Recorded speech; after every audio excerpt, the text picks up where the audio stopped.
السلام علیکم ورحمۃ اللہ وبرکاتہ۔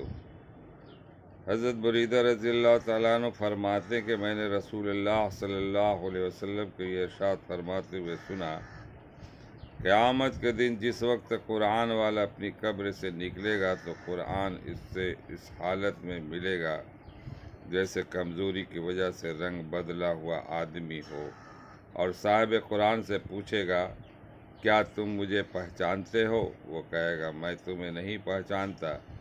قرآن دوبارہ پوچھے گا کیا تم مجھے پہچانتے ہو؟ وہ کہے گا میں تمہیں نہیں پہچانتا۔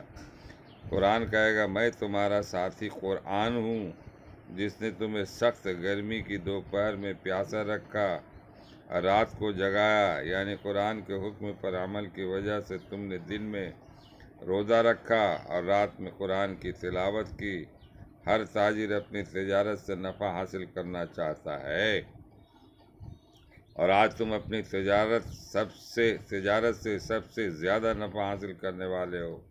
اس کے بعد صاحب قرآن کو دائیں ہاتھ میں بادشاہت دی جائے گی اور بائیں ہاتھ میں جنت میں ہمیشہ رہنے کا پروانہ دیا جائے گا۔ اس کے سر پر وقار کا تاج رکھا جائے گا اور اس کے والدین کو دو ایسے جوڑے پہنائے جائیں گے جن کی قیمت دنیا والے نہیں لگا سکتے۔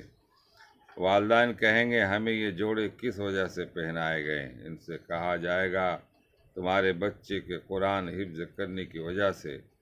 پھر صاحب قرآن سے کہا جائے گا قرآن پڑھتا جا اور جنت کے درجوں اور بالا خانوں پر چڑھتا جا۔ چنانچہ جب تک وہ قرآن پڑھتا رہے گا، چاہے روانی سے پڑھے چاہے ٹھہر ٹھہر کر پڑھے، وہ جنت کے درجوں اور بالا خانوں پر چڑھتا جائے گا۔ مسند احمد فتح الربانی۔ فائدہ: قرآن کریم کا کمزوری کی وجہ سے رنگ بدلے ہوئے آدمی کی شکل میں قرآن والے کے سامنے آنا، اور حقیقت یہ خود قرآن والے کا ایک نقشہ ہے۔ اس نے راتوں کو قرآن کریم کی تلاوت اور دن میں اس کے احکام پر عمل کر کے اپنے آپ کو کمزور بنا لیا تھا۔ انجاحُ الحاجتہ۔ اللہ تعالی ہم لوگوں کو پڑھنے اور سننے سے زیادہ عمل کرنے کی توفیق عطا فرمائے۔ وما علینا الا البلاغ۔ السلام علیکم ناظرین۔